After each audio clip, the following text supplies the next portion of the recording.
See, I don't know about your culture, but in mine, there's always a push to listen to what our elders have to say. I know it's similar in Italy as well. And that's why the comments of two elder statesmen of Italian football have to be taken seriously. About a month ago, Claudio Ranieri came out and said that in his opinion, AC Milan was the strongest team in Italy, pretty much implying that as individual pieces, they were some of the strongest, but when playing as a unit, not so much. And just a couple days ago, Maurizio Sarri, another elder statesman of Italian football, summarized the Rossoneri perfectly. Strong individuals, weak team. So that's why these comments from two of the most experienced men in football have to be reflected upon. And also where Milan's management has to step in and find a way to fuse these strong individuals into a strong team as well, which is where profiles like Luka Modric, Granit, Xhaka, they enter the picture. So those are some of the profiles along with all of these others that we're going to be looking at in today's episode of Rumor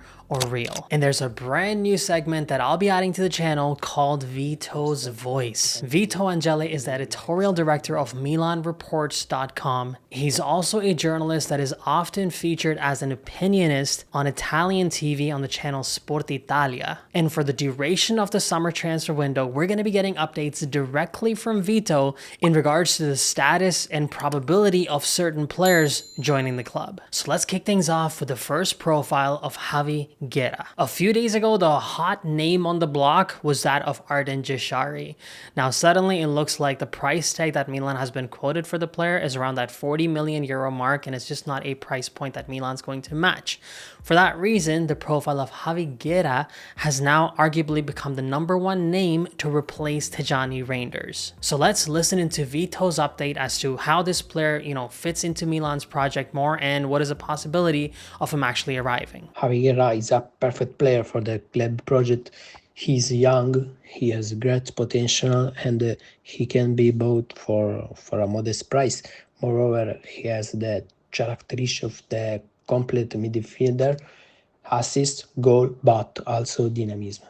Valencia rejected the first offer because they would like something more. I think that Milan in the next hour could improve the offer, and the deal could close for around 20 million euros plus bonus. So about a week ago, when Guerra's name first got linked to Milan, it was being said that the possibility was fairly low of him joining, that Valencia wanted to offer him a contract extension, that even the player wasn't that desperate to necessarily make a move away from the club. But as time has progressed, this profile has sort of thawed out. Now it seems like a move is truly possible. When it comes to the player himself, I had been watching him earlier and I felt like, watching some of his highlights, he felt a little bit more, to me, in line with Ruben Loftus-Cheek, Yunus Musa, not necessarily in terms of their skill set, but in terms of, how the player actually played. He was a bit of a ball carrier, pushing the ball forward. It didn't seem quite like the Tijani Reinders direct replacement, but I gotta be honest, the more that I've seen him, the more I can actually start to see that, yeah, he does have some of the traits, a lot of the traits that Reinders has. Now, will he be able to execute and implement the same way at the San Siro, playing in Serie A, the way that Reinders was able to? That's not really the opinion that we're placing here, because we're only going to find out if the player actually joins and we watch him play. But seeing him play in La Liga, he does have a similar style of play, making those late runs into the box. He's fairly comfortable on the ball. He can dribble with the ball forward. He's got the vision to create things for his teammates, and he can finish, a quality that Reinders didn't necessarily have in his first season, developed dramatically in his second season. Guerra always has that, and you feel like he can actually shoot with both feet. The roadblock to this player, I think the only thing I can think of is the fact that he's younger. He's 22 years old. He's not as experienced, but even that argument about not being as experienced wouldn't really apply to this player, because over the past 2 seasons, he's almost played, I think he played, 36 matches in 23-24 and 32 matches last year. So last 2 seasons, he's played almost 80 games for Valencia, so even the lack of experience is not an argument you can put on this player. I guess the roadblock with this player then really becomes, a couple of different factors. First of all is the fact that Aston Villa is also interested in the player. They're a team that are going to be playing in the Champions League. Atletico Madrid is also interested in the player, so making a move within La Liga for a Spanish player might be a bit more within his comfort zone. Those are some of the roadblocks that Milan is facing, but the other roadblock that they're facing is, how much Milan has priced price the player for. If you were to believe some of the news, as you already listened to Vito, he talked about how Valencia essentially rejected Milan's first offer. Maybe Vito was being really nice about it, because some of the news media reports that we're reading, Spanish media particularly, talked about how Valencia was offended by the first offer that Milan sent out. I believe the first offer was 16 million in an immediate payment, along with 4 million in bonuses, amounting the player to about 20 million euros. It was being said that his value was somewhere around that 25 million euro mark. So 16 million plus 4 million in bonuses isn't too bad, but the player does have a couple years left on his contract. So if Milan really wants to pry him away, other clubs are also watching. Valencia is not oblivious to what happened with Milan. They're not oblivious to what Milan got for Tijani Rangers. As much as the fans want to complain about the fact that it wasn't a lot of money, 55 million with bonuses almost amounting to 65 million for sure is a significant amount. And if news media is saying that this is the replacement for Rangers, Valencia will say, hey, give us a little bit more money. You just got like 65 million euros. We're not going to take just 16 million in an immediate offer with potential 4 million in bonuses. But there have been some reports that are suggesting that Milan will up their offer to 18 million euros and include bonuses of 3 million euros, bringing the value up to about 21 million euros, closer to that 25 million mark that Valencia is asking for. They have also readied a 4-year contract for the player at about 3 million euros in salary. So it seems like things are definitely progressing. As Vito already said, in the coming hours, there's a possibility that an updated offer will be sent out to Valencia, and the player could be making his move. So at this point in time, when it comes to, stamping this, I'm going to stamp this as real. I think alongside Luka Modric and potentially Granit Xhaka, which also seems very close, I think this might be one of the first signings that the club makes once the transfer window officially opens up. So let's switch to Granit Xhaka. Now, about 8-9 days ago, when the Xhaka links to Milan initially started, it was being said that the player wasn't necessarily, desperate to make a move away from Bayer Leverkusen. It's been a club that he won a title with. He still has about 3 years left on his contract, so it was being reported that only at least in the news media, the leaks were only a top offer would work, but he's still 33 years old. So how top of an offer can you get for a 33-year-old player? The part that, it was sort of implying was that, remember last season when Milan wanted Yusuf Fofana, and we kept hearing this player has the will to join the club. Charles de Ketelaere has the will to join Milan. And I guess initially was being said that Granit Xhaka doesn't really have the will to join the club. If a top offer comes, they'll let him go. And it was being said that an offer on that 20 million euro mark is what would work for Bayer Leverkusen. But as time has progressed, similar to the Javi Guerra situation, the deal has sort of started to thaw out a little bit. The prices are starting to go down, and there's a chance that Bayer Leverkusen would take somewhere, I believe, around that 15 million euro mark. Now, one of the major reasons why this player is being linked to the club is because Max Allegri very openly, according to certain reports, has expressed to the club, the management, the lack of leaders within this team. And this is something that a lot of fans complained about last season, and a lot of fans also laughed it off and said, what do you mean lack of leaders? You have high quality players like Maignan, Theo, Leao, all these guys, they should be performing better, which was true. But over time, I guess people did start to realize that the impact of Paolo Maldini, the impact of Ibrahimovic while he was on the field, of Giroud, Simon Kjaer, experienced players can bring something different out of a bunch of individuals, as Maurizio Sarri and Claudio Ranieri mentioned. And for that reason, Max has gone to the management and said, I want experienced players, the ones that have the comfort of being able to sort of rally the troops and, be the one up front. And Granit Xhaka did that with Bayer Leverkusen. Leverkusen is a super young squad, and he was one of the more experienced players coming from Arsenal. And now all that experience of beating a juggernaut, a high-profile team like Bayern Munich to the Bundesliga title, he brings that experience to Serie A. That's something that, in my opinion, fans should welcome. As long as the price tags are fair, I think this is a fairly good deal for Milan. Now, in the same breath of Milan wanting leaders and having lost their leaders in the past, Leverkusen is sort of having that problem in this transfer window, in this summer off-season. They've lost Xabi Alonso to Real Madrid.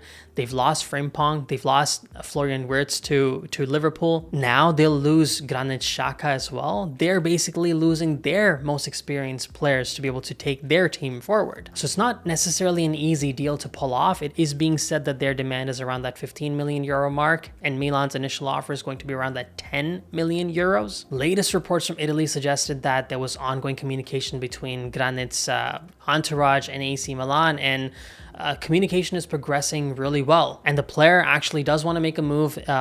Him agreeing personal terms with Milan on his own salary is just a matter of time that it gets done. And it's now just about Milan and Leverkusen essentially figuring out where between that 10 million offer of Milan and 15 million demand of Leverkusen can the two clubs really come to an agreement. So Granit Xhaka to Milan, again, I'm going to stamp this as real. I think, as I said, alongside Javi Guerra, this might be a deal that even happens before that guy's done. Which brings us to a bizarre news report that started to do the rounds about Theo Hernandez and Dusan Vlahovic potentially having a swap deal where Theo goes to Juventus and Juventus sends Vlahovic to Milan.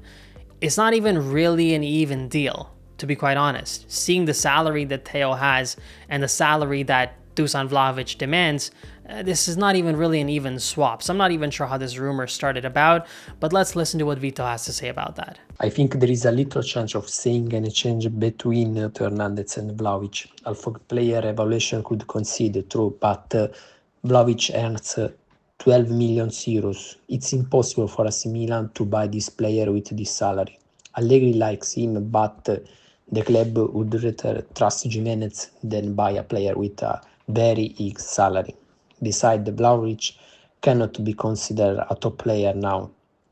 For Hernandez at the moment, there is only the possibility, and it is called Al Hilal, because Atletico Madrid are not convinced about the player, at the least for the moment. So there it is, and I think that perfectly summarizes it. Dusan Vlahovic has a salary that will be paid out this year of 12 million euros. Milan's highest paid players get paid like half of that. So Vlahovic making a move to Milan is going to have to be a deal that Vlahovic is accepting of taking a massive pay cut, pretty much 50% of his salary. And as I said in the previous video, wouldn't it be more beneficial for him to stick around for one more season? He's in the final year of his contract, get paid a handsome amount of money. Igor Tudor, the coach, has expressed, at least we've read some reports, that he's okay with Vlahovic actually staying at the club. So the coach wants you, he's probably going to play you. You have 1 year left. After that, you're free to move wherever you want, and you don't have to take a pay cut this season.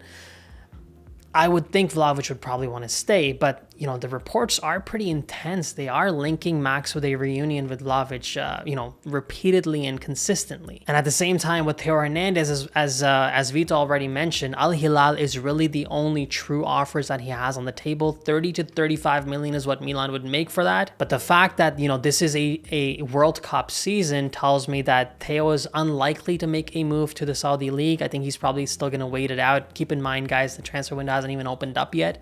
So as time progresses, maybe he will have options to be able to move to a club that still plays within Europe, plays on the highest level. Atletico Madrid is a place that he wants to go. A deal hasn't been found between Milan and Atletico for that. So for now, the player stays put, but the possibility of a swap between Theo and Dusan, I'm going to stamp this as a rumor. I don't think there's any chance of this happening massively because of the complete disparity in their salaries. Which brings us to Moise Kean, the Fiorentina striker. This rumor, or this report, foreshadowing, this report started to sort of leak out a few days ago that Max has told the Milan management that they want Moise Kean. Now, after a stellar season, is this being done to, force Fiorentina into giving him a higher contract? Because if you really look at the evaluation for the player, now, firstly, footballing wise, there's not much doubt about him after the kind of season that he had last season. This would probably be a really good player that, Milan could bring on. He has a heavy amount of experience playing in Serie A. He's even played away from Serie A, played for PSG, played in the Premier League. So experience-wise, this guy has got it. And goal-scoring-wise, too, last season was a resurgent season for the player. But what also means is that he has a certain amount of a release clause that Milan would have to pay for. Now, his release clause is active, can only be activated in the first 2 weeks of the transfer window between July 1st and July 15th. The reason why clubs do that is because if any club does want to come in and, snatch the player away, at least they have the remainder of the transfer window, about another month and a half left to be able to find a replacement player. That's why they want that release clause activated in the first 2 weeks. So that's pretty much what Fiorentina has out there. It's 52 million euros, 52 million valid between July 1st and July 15th. That means as long as someone comes and says, hey, 52 million euros is yours, that team gets the player. The problem is Milan doesn't really have 52 million euros to spend on a striker after having just spent 35 million euros on Santi Gimenez. Also, Milan fans quite cheekily have been concerned about the fact that they would have two wrappers on the squad if Moise Kean was to join in. Also, as I've repeated for, Federico Chiesa, for other players, Theo Hernandez, this is a World Cup season. This is a player that has been playing really well at Fiorentina. Would you really want to tinker around with that, mess around with that, move to a club that already has Santi Gimenez in it, start having to fight for and opening a starting spot? He does have experience, just like Vlahovic. He has experience playing under Max Allegri, so maybe Allegri would favor him over Santi Gimenez. But is that a chance that he really takes in a World Cup season? I don't think so. To me, at this point in time, Moise Kean to Milan, quite honestly, guys, none of the major guys have reported this. It has been making rounds in the media, but none of the major top guys have reported this, and the numbers just don't really seem to work for Milan. So I'm going to stamp this as just a rumor for now. And then there's a profile of Darwin Nunez. This is a profile that I've talked about probably 2-3 transfer windows in a row. He's naturally, as we know, having joined a blockbuster move from Benfica to Liverpool, hasn't quite paid off the same way. He hasn't, matched the numbers that you would have hoped that he would have. He wasn't really even favored under Arne Slot. Last season, he had less than 10 starting appearances. So from a player standpoint, it hasn't really worked out for him at Liverpool. But from a financial standpoint, once again, the same roadblock still exists. He was signed from Benfica to Liverpool for 75 million euros. So Liverpool's not just going to let this guy go away. If, some reporting by ESPN is to be believed, the price tag that has been placed on the player is 50 million euros.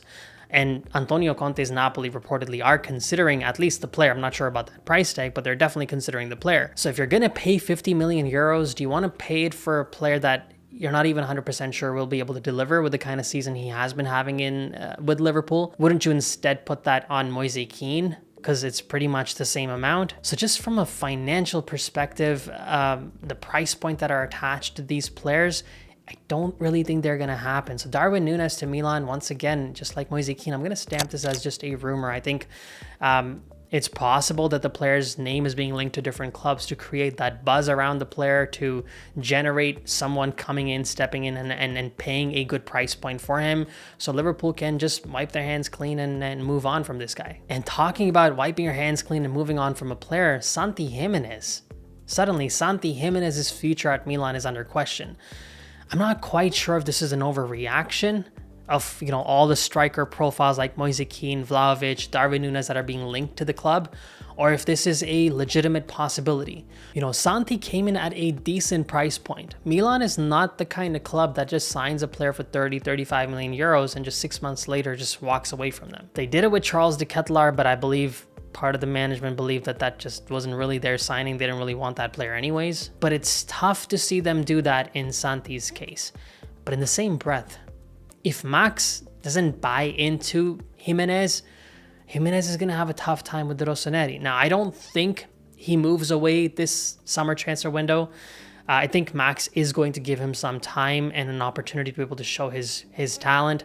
Milan doesn't even have a striker profile that they've signed on. If they have a definitive signing that is coming in, sure, maybe there's a possibility that he leaves. I don't think that's really going to happen. Yes, the start that he got with the Rossoneri was tough, but with the new coach and the new sporting director coming in and not having seen this player at least play under their system, even a single match, I think the debate about the possible departure of a 5-month-old player, essentially, it does seem to me a little bit premature. I also know that Allegri is fairly set in his ways. When you win 6 Serie A titles with 2 different teams, you believe what you believe. And for him, if he's made up his mind that Gimenez is just not his striker and he wants to bring somebody else, there's a good chance that he does get relegated to the bench. That's possible. But do I think that they sell him already? I don't think that it's completely impossible. I don't think it's a rumor. Knowing how Max is and how headstrong that coach can be, it could happen.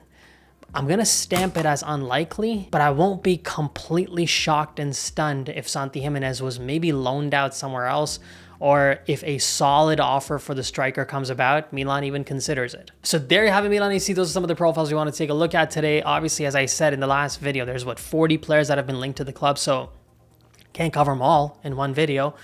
Put their names in the comment section. I'll try and cover them in the next one. And from my side, as always, Forza Milan. Grazie mille. Ciao tutti. It's his style of play and the scandals. Oh, the scandals, including a bizarre locker room incident where a player essentially drugged his own teammates. And we'll look at how lowering Serie A from 20 teams to 18 teams might be the